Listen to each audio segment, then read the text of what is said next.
Podcast Daily for the Ethereum consensus client. I'll go search for the YouTube link. Okay, it's already available today. Let's just share it on Telegram.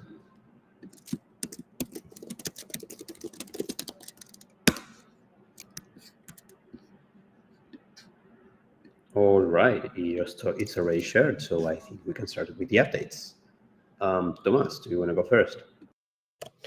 Sure. Yesterday I was a bit ill, so I didn't do much. But today I was already reviewing some PRs from Martin. And I'll be continuing the work on the F1 data collector. What's left is basically using the same data we use for computing the F1 data vote to calculate the current available deposits to be processed by the or to be packaged into the blocks we produce. Okay, yeah, that sounds very useful. Thanks for taking care of that. I'm glad that you're feeling better. Thanks for the updates too. The next one is Gaston. Yes, I'm still working with the DAO SSE library. I recently found and fixed the bug that the calculation of the root of the execution payload. It was the size of the maximum withdrawal list of the execution payload was wrong, and that fixed the root.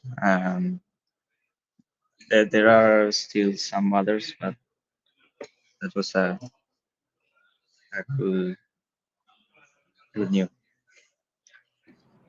That's awesome. That sounds like a very hard one to find. So congrats on the debugging.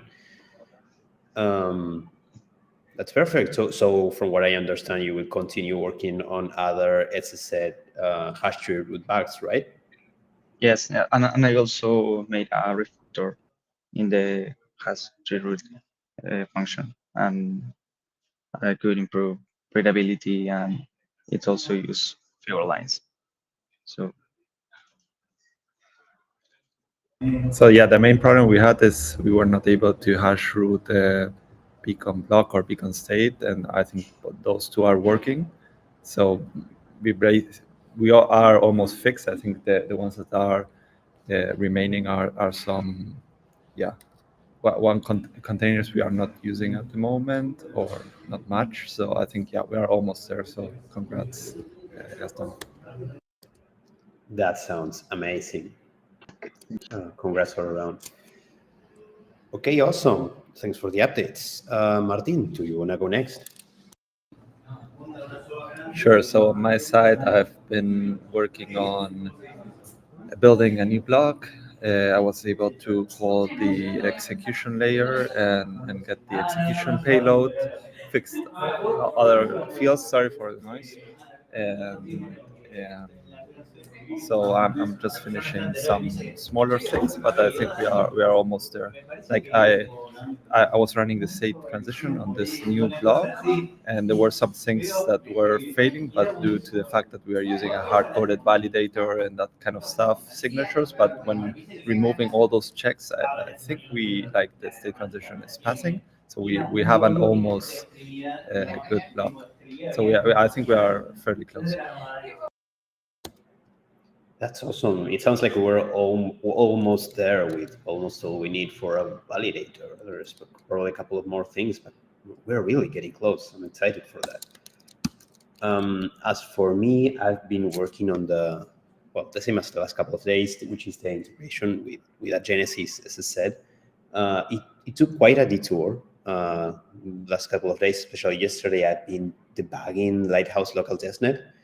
It's working correctly when I don't modify anything, but I started printing some logs to make sure that to understand the way that they gather some information, specifically the attestation subnet count. I think that I will, for now, just default to the mainnet value because it looks like that's what they're doing, but I just can't print it out. So I'll fix whatever mess I made with my custom-made testnet. I will do that merge, basically taking that as a default value, and then make tests today and hopefully start a PR. But yeah, my Rust experience has not been the greatest the last couple of days. Lighthouse is a beautiful piece of work, but I'm just not, just not an expert on that particular client. So I had several rookie mistakes while in the process. But it seems like it's already fixed now, so I should be able to start a PR today. All right. I think that those were my updates and nothing else. Do we have any final comments or questions for today?